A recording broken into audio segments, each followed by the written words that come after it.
In this episode, we taste 2 new blends and ask you to name them.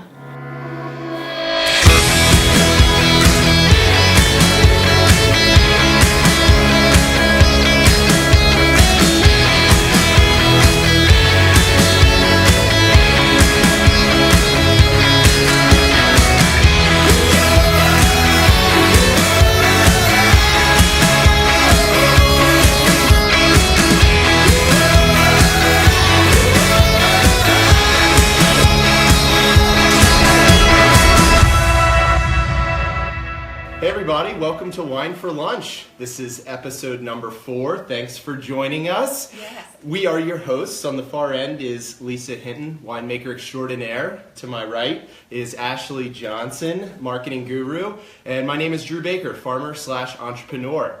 We are siblings. We make wine together. We run a business together. So naturally, we're talking all things wine, business, and family. We have a fun show for you today. We're giving away this very special bottle of Greenstone. We'll be tasting this Barbera from northern Italy that my wife and I brought back from our trip a year ago. And then we have a couple of brand new wines that we literally put together this weekend. So really fun show. We'll do some live Q&A. Please share this video, ask questions, participate with us at the end of the show. The person who gets this bottle of wine is our favorite person. And the way you be our favorite person is just be fun to hang out with. Please share, ask questions, interact. It's that simple. And we're just going to hang out live. This is a great format. The stage is set, so with no further ado, I'll pass the mic to Ashley. Yeah, and I actually just want to do a little shout out because we have someone from Argentina tuning in right now, which is really cool. So thanks, guys. Yeah, this is really fun. Katie, Brandon, everyone that's tuned in, thank you. So just want to first say thank you guys for tuning in to episode 4. We're really excited to be here with you guys today. We have some fun things happening, really excited about today's episode. We'll be tasting 3 different wines, 2 of which we blended over this past weekend. So Lisa's going to kind of tell you about that. You can continue to ask comments about the different blends, the wine that Drew's going to pour for us to taste, and it's just going to be a fun show. So first, I'm going to ask Lisa, as always, what wine are we having for lunch? All right, so we have a couple of exciting wines that we're going to try today. The first, as Drew had mentioned, we're going to try a Barbera d'Alba, which is from the Piedmont region of Italy. So the first thing that I'm going to do is I'm going to pour that up for these 2, and then Drew's going to tell us a little bit. You want to pour yourself some? Absolutely. And then Drew's going to tell you a little bit about the wine. And quickly to note, the Piedmont region is the northwestern part of Italy, so it's at the very furthest top to the west. Just to kind of give some context to that statement. And the interest behind this wine is that Casey, my wife, and I, Casey's live. Hi, Casey. Hey, Casey. We did a little road trip, whirlwind tour of Italy this time last year. So this past weekend, we had a really great weekend blending and putting together all of our wines for this season. So to celebrate, last night, my wife and I made dinner and we opened this bottle of wine, and it really impressed me. I thought it was really nice wine. So I thought I would save just enough to bring it onto the show and to show it to Lisa and Ashley live time. So Barbera, this is the grape variety. It is native to the Piedmont, this particular region in northwest Italy. And it's just a really fun, high acid, lively grape. So let's check this one out and see what kind of style we have. Cool. Hey, Todd. All right. So first to note, just noting the color right off the bat, it is a 2013, so it's kind of transforming from that purple tone to the more bricky red. It's early in that stage. On the nose, for me, this wine is just wild cherries. There's just full of cherries, a little bit of smoky character, very clean. I would call this a New World style wine. It's clean, it's meticulously put together, nothing really jumps out, bright, fresh, fruit forward. Some blackberries. Yeah.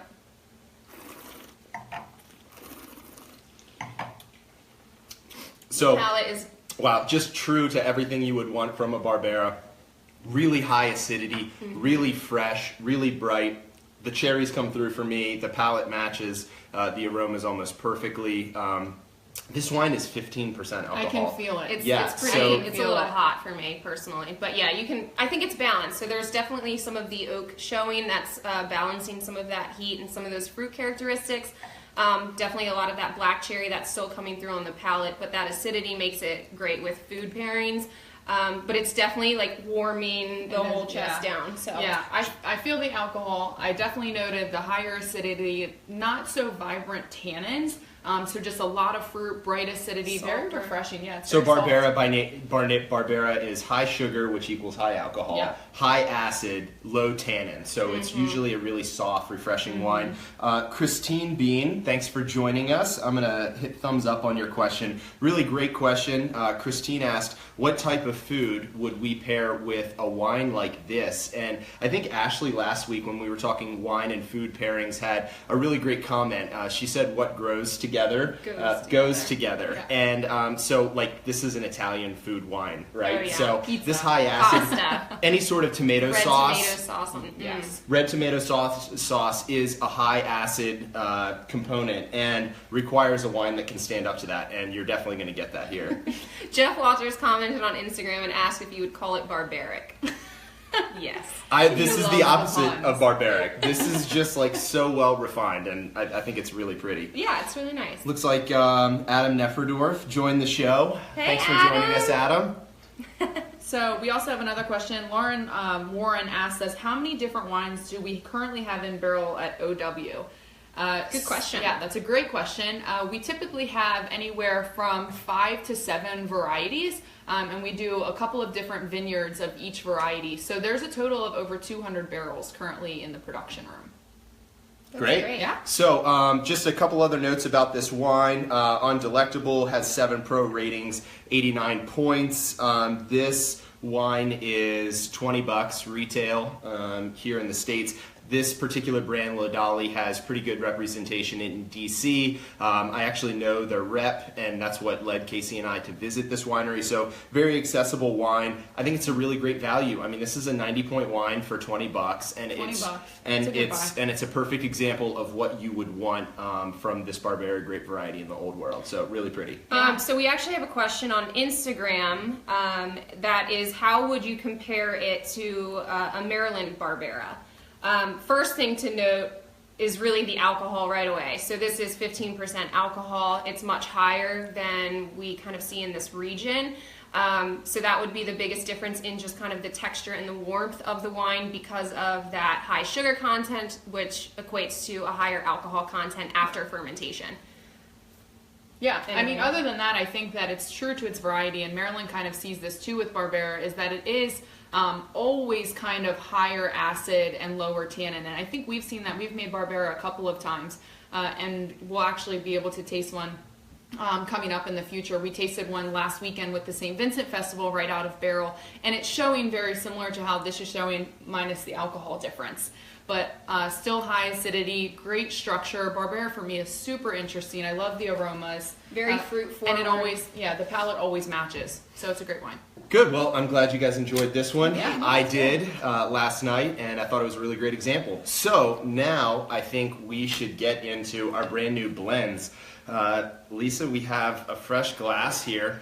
Why don't you tell us about this first white blend? Yeah. What are we about to taste? Yeah, so these are really exciting blends. They're 2 brand new ones that we haven't made before.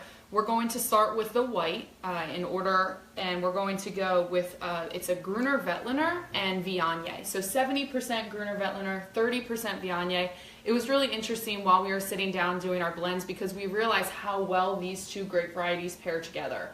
Mm-hmm. They give complementary flavors and aromas. It just really offers some interesting aromas and complexity. I'm going to pour you up a little bit here. Yeah, and I think going into blending, so we spent the past 3 days blending some different wines from the 2016 white varieties. So these are the 2016 whites and the 2015 red varieties that had been aging in barrel for about 18 months. So we've gone through and we did blending trials, and originally I don't think any of us suspected that the Gruner Veltliner and Viognier would really kind of complement each other. But we found really something special here. So we'll kind of describe that, taste through it with you guys. Yeah. So we will also be looking for names of these 2 blends. So if you have any good ideas for what we've described to you to this point, which includes the varieties or the tasting notes that we're going to provide for you, let us know if you have some feedback on what we should call these blends. 2 grapes, so that's an interesting fact. Gruner Veltliner and Viognier. That's an interesting fact. Let's tell you a little bit about what it smells and tastes like, and then we would love if you guys would weigh in with some blend names for this particular This is wine. just bright, ripe fruit. Very, off the bat, very aromatic. Yeah, tropical fruits, stone fruits, Definitely peaches, some apricot, freshly cut pears, green apple. Yep. I get gummy bears. Yeah, kind of. Yeah. Wow. On the palate, it has a medium weight to it. It has some of that kind of fleshy notes from the pulp of the grape. It's really vibrant, it dances on the tongue, really bright acidity. Yeah. This is delicious. Sarita asked a really great question about this wine. One more important note is origin. So this is a single vineyard wine. So 2 varieties, single vineyard. The Gruner and Viognier were both grown in our Cool Ridge vineyard, which is about 30 miles west of here, halfway between Frederick and Hagerstown, Maryland, just across South Mountain into Washington County. Limestone soils, really beautiful site, nice elevation, and that really, I think, shows itself. The beauty of that site really shows itself, as wine often does reflect, in just the brightness and freshness and liveliness of this wine. Mm-hmm. Yeah. Yeah, for me, I think a name, so we're kind of doing this like off the cuff of just like considering wines or names for these wines because they're 2 new blends which we haven't created before. And we thought it would be really fun to see if you guys Give us some names. Yeah, Give had us any some like, ideas. creative ideas for it. So again, I think that this wine needs a name that reflects the 2 varieties as well as its really just vibrant palate. This is going to be a great summer wine. It's really vibrant in acidity. This will pair well with any summer dish. So I think something. If you guys have any ideas to throw out there, we'd love to hear them. Well, Lauren, I love that. Lauren on Facebook, Lauren Warren says that we should name it Vibrance. Awesome. There you go. Yeah, we say that word a lot describing We it, do. so We it's really true. do. And Christy says we could call it Viognier Hun, phonetically spelled, which is very Baltimore. I love it. Yeah, Viognier Hun. Oh, that's Yeah, great. That would be Yeah, great. I love that. All right, Sure. shall we move on? Yeah, absolutely. You wanna go red? I'm gonna go ahead and That's what I was go gonna like do. this. A little Viognier, Gruner Veltliner, and Barbera blend. Yeah, let's check this out. Yeah, let's see how that is. All right. While Lisa's pouring this next wine out, before she tells you precisely what the blend is, over the weekend we were putting these wines together. We were blending, and it was a marathon. We worked with our consultant from Margaux, France, in the Bordeaux region, and the 4 of us actually sit down at the table, armed with a pipette and some cylinders and samples of all of our barrels, and we taste everything, and then we start blending with wines that we may think would play well together. So we sort of start with just some raw ideas, and then we start blending, and it's really a fun process, and you kind of work until you find a blend that really sings, that jumps out at you and screams like, I'm right. And sometimes it's quite obvious, which is a real fun part of the process. So over the weekend, I was sort of documenting some of my thoughts, and I actually wrote a blog about the process. I'm kind of polishing it up right now. So a little bit later this afternoon, after we finish the show, I'm also going to post a blog on our website, oldwestminster.com. I'll share it on Facebook and Instagram, and you guys can check out a little bit. I try to take you behind the scenes and show you exactly the thought that went into these wines. So now with that backstory, what is this wine, Lise? So we're drinking, again, a new blend that we don't have a name for currently. This is 75% Petit Verdot, 25% Cabernet Sauvignon. So this is a massive wine. Lots of tannic structure, lots of body to it. This grows very well in our region, specifically Petit Verdot. So this grape variety is also from Cool Ridge Vineyard, which Drew had noted earlier, between Frederick and Hagerstown, and the Cabernet Sauvignon is from there as well. These 2 grape varieties traditionally are blended together from their traditional regions in France and Bordeaux. However, to have a blend that is predominantly Petit Verdot is not common from that region, but it's more of a New World style. So from anywhere from America to some of the other regions of the world that aren't Europe. Mm-hmm. And so we basically have created a blend here that's 75% Petit Verdot, 25% Cabernet Sauvignon, and it's pretty awesome. Yeah. It is. So I've had my nose in this wine while Lisa was talking, and for me, I get sour cherries, vanilla. There's that smoky character from the wood. There was some new French oak on this wine. I mean, in terms of like volume, I mean, if you picture the aromas of this wine, like the radio in your car, it's like deafening. It's turned way up. This wine is impossible to ignore. Yeah, and the color of this wine is very opaque. It has a lot of the color and tannin, and it's a very dark purple color still. For me, I'm getting a lot of dark fruit, like blackberries, black cherries, as well as some of that butter and toast influence from the oak. So for me, when I first smell this wine, it really reminds me of like a freshly baked cherry pie or like a croissant with blackberry jam on it. Like just super rich aromas. Taste, let's see how it tastes. Yeah, it's not surprising. The palate really matches the aromas. I kind of feel like it's difficult to talk because of the structure. It's just a very big wine. I feel The like tannin the tannin is of this gripping wine, the tongue. it's 75% Petit Verdot. Right. So this is And massive. it's a baby. Petit Verdot is a variety. We sort of talked about Barbera at the beginning. Petit Verdot, high acid, high tannins, Yeah. high everything, High color. It's just a massive wine. And for me, like the tannin is just like coating my gums Everywhere, yeah. and my teeth, and it's just like this wine's impossible to ignore. I really it love really it. is. Yeah. Yeah, this is definitely the quintessential, really big, robust, rich, wet, red wine. And if you want it with something, anything from the grill, again, this would pair really well with. I also think it's young, so that tannin is showing Yeah. maybe a bit aggressive at this point, but over time, aging in bottle, that will soften out. So Yeah. really excited about this wine. We need a name that matches what we Name just this described. wine. Yeah. Okay, so I'll just throw it out Do there. we have some? Yeah, Amanda suggests that we should name this wine Aromatique. Aromatique. Ooh, I like that. It's interesting. That's Thank you for that, Amanda. That will definitely go into consideration. Yeah. Let's run through some more of these live Q&A questions. Thank you guys so much for participating and being fun right now. Yeah. Nancy Cruz says, your description is making me excited to try this. That's the Good. point. Good. Let's see what else we have here. Sarita. Hi, Sarita. Thanks for joining us. Sarita says, do you have price points for these wines yet? The short answer is no. We need names first.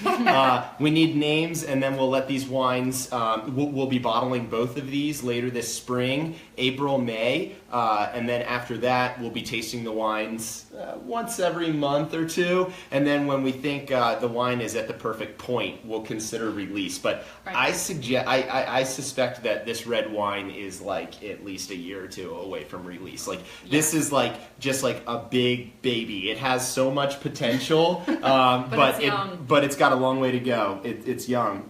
Brandon Johnson suggests that we should call it Night. Ooh.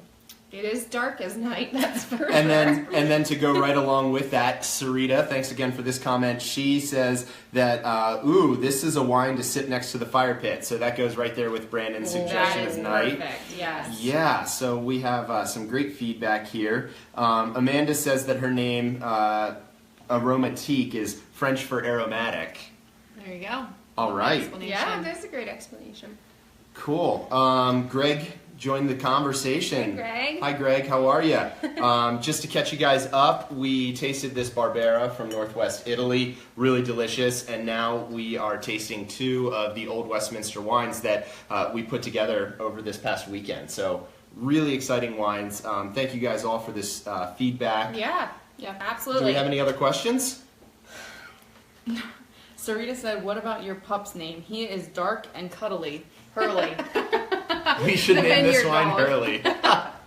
Oh, that's funny. Little tribute to him running around. Yeah, Lauren Warren says we could call it Mountain Red or Bodied. Hey, Pat. Pat Smith is live. What's going on, Pat? Thanks for joining the show. Yeah. Very good. Yes. All right, cool. Well, while you guys keep thinking of names for these wines, keep throwing them out. We're going to continue to look at them, and we'll be kind of thinking of names on our own as well. We do have a bottle of the Greenstone 3rd edition sitting on the table as well. This is the bottle that we'll be giving away today at the end of the show. It's the Greenstone 3rd edition, which is 67% Viognier, 33% Sauvignon Blanc. So a really nice, again, a nice, vibrant, very fresh wine. So we picked this Greenstone to give away because when we were thinking about which wine of ours we wanted to give away today, the first question is, what wine of ours would we want to drink today? Yes. And on a 60-degree day. This is unbelievable. It's February and it's 60-something degrees and sunny outside Record at the high. vineyard right now. Really amazing. So for us, this was the wine that we would like to drink. Absolutely. And I think tomorrow's going to be in the 60s again too. So if you win this wine, You'll be drinking this. you have this wine for dinner tomorrow night. So you go. that's kind of exciting. We have a couple more questions here on Facebook. Lauren Warren says, do you already know which wines will be in next month's Crew Club? We have some ideas, but you'll just have to wait for the email to find out. What else do we have? Amanda's husband Eric says OWW rules with a Z. Thanks. That's the name for the wine. Rules. there This you wine go. rules. Love it. Cool. What else do we have here? Christine Bean. Wow, just going to say that. Loving the weather. No white wines in my house right now, so I need it. What do you guys think? Yeah. Yeah, that's good. Well, let's answer some of the questions. These are some questions that we get asked kind of regularly, even in the tasting room or just through conversations. So we kind of pulled a few that we wanted just to answer along the way. So one of the questions is, what has been one of the proudest moments as a family together, creating local wines and running the family business Love together? that question. So yeah, that's a great question. Yeah. What do you think? I would say there's been a couple of like super proud moments. For me, in my specific role, I think that it would be when John Bonet reviewed our Pet Nat Albarino. I've been reading him for a very long time, and I always used to say, like, if I got recognized by him, that would be the last thing I needed. Like, I would be done forever, and it would just make my life. So when that happened, I think, like, for me personally, that was like a super proud moment. That's good. Yeah. Yeah, really good.